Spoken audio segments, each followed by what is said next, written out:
யூபியில் முன்னாள் முதல்வரும் சமாஜ்வாதி கட்சி தலைவருமான அகிலேஷ் யாதவ் எடுத்த முடிவு ஒன்று பாஜகவை அதிர வைத்துள்ளது. முதல் கோணல் முற்றிலும் கோணல் என்பார்கள். பாஜகவுக்கு இந்த லோக்சபா தேர்தல் கொஞ்சம் அப்படிதான் போல இருக்கு. ஓவர் கான்பிடென்ட் உடம்புக்கு ஆகாது கண்ண மாதிரி ஓவர் கான்பிடென்ட் கொண்ட களத்தில் இறங்கிய பாஜகவுக்கு கொஞ்சம் பிரச்சாரத்திலும் தேர்தல் திட்டத்திலும் அடுத்தடுத்து அடி விழ தொடங்கியுள்ளது. அந்த வகையில்தான் பாஜகவின் கோட்டையான யூபியில் அந்த கட்சிக்கு சில கசப்பான தகவல் வர தொடங்கி உள்ளது. அதில் ஒன்று நேற்று திடீரென யூபியில் முன்னாள் முதல்வரும் சமாஜ்வாதி கட்சி தலைவருமான அகிலேஷ் யாதவ் எடுத்த முடிவு ஒன்று. என்ன முடிவு எடுத்தாருன்னு முழு விவரம் பார்க்கலாம் வாங்க. சமாஜ்வாதி கட்சி தலைவர் அகிலேஷ் யாதவ் லோக்சபா தேர்தலில் கனோஜ் தொகுதியில் போட்டியிடுவார் என்று அறிவிக்கப்பட்ட உள்ளது. அந்த தொகுதி மற்றொரு வேட்பாளரை அறிவித்த 2 நாட்களுக்கு பிறகு திடீரென சமாஜ்வாதி கட்சி அகிலேஷ் யாதவ் இங்கே போட்டியிடுவார் என்று அறிவித்துள்ளது. இன்று அவர் வேட்புமனு தாக்கல் செய்ய உள்ளார். இது உத்தரப்பிரதேசத்தில் மொத்தமாக அரசியல் நிலவரத்தையே மாற்றும் என்று எதிர்பார்க்கப்படுகிறது. முக்கியமாக அங்கே ஆலு பிளேட் என்று அழைக்கப்படும் உருளைக்கிழங்கு பிளேட் முழுக்க பாஜகவுக்கு எதிராக திரும்பும் நிலை உள்ளது. கனோஜ், பிர்சுலாபாத், படவுன் மற்றும் மெயின்பூர் உள்ளிட்ட 60% இடங்களை இந்தியா கூட்டணி கைப்பற்றும் சூழ்நிலை இதனால் ஏற்பட்டு உள்ளது. இந்த முடிவு ஆலு பிளேட்டில் இருந்து பாஜகவை வெளியேற்றுவதை உறுதி செய்யும் என்று அரசியல் நிபுணர்கள் தெரிவிக்கின்றனர். இது அங்கே உருளைக்கிழங்கு விவசாயிகள் அதிகம் உள்ள பிளேட் ஆகும். இன்று கனோஜ் தொகுதியில் வேட்புமனு தாக்கல் தொடங்கும் அகிலேஷ் யாதவ் தனது வேட்புமனுக்களை தாக்கல் செய்வார் என்று கட்சி தெரிவித்துள்ளது.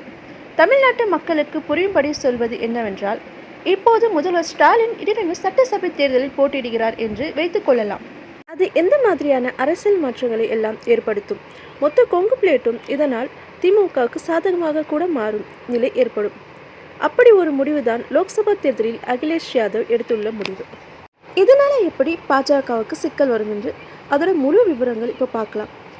அங்கே அகிலேஷ் யாதவ் பிடிஐ என்ற ஆஸ்திரத்தை எடுத்துள்ளார். பாஜகவின் என்டிஏ கூட்டணிக்கு எதிராக பிடிஐ என்ற ஆஸ்திரத்தை எடுத்துள்ளார். அப்படின்னா என்னன்னு பார்க்கலாம். பிற்படுத்தப்பட்டவர், அதாவது தலித் மற்றும் மைனாரிட்டி என்பதால் பிடிஐ என்கின்றனர். இந்த முழக்கத்தோடு அவர் கனோஜ் தொகுதியில் வேட்புமனு தாக்கல் செய்ய உள்ளார். 1998 2014 வரை கனோஜ் தொகுதி சமாஜ்வாதி இருந்த தொகுதி. கடந்த முறை இங்கே 2019 பாஜக வென்றது. அதற்கு முன் அகிலேஷ் அவரிடம் அப்பா முலாயம், அகிலேஷ் மனைவி டிம்பிள் என்றும் பலரும் வென்ற தொகுதி இதுதான். இங்கேதான் தற்போது அகிலேஷ் யாதவ் மீண்டும் போட்டியிட முடிவு செய்துள்ளார். யூபியில் இதனால் என்ன சிக்கல்னு சொல்லி முழு விவரம் இப்போ பார்க்கலாம். ஏற்கனவே உத்தரப்பிரதேசத்தில் பாஜக வேட்பாளர்களுக்கு வாக்களிக்க கூடாது என சொல்லியிருக்காங்க. பாஜகவை வீழ்த்த வாய்ப்புள்ள வேட்பாளர்களுக்கு மட்டுமே வாக்களிக்க வேண்டும் என்று அங்கே ராஜ்புத் உள்ளிட்ட சத்ரியா ஜாதியினரின் பஞ்சாயத்தில் முடிவு எடுக்கப்பட்டு உள்ளது.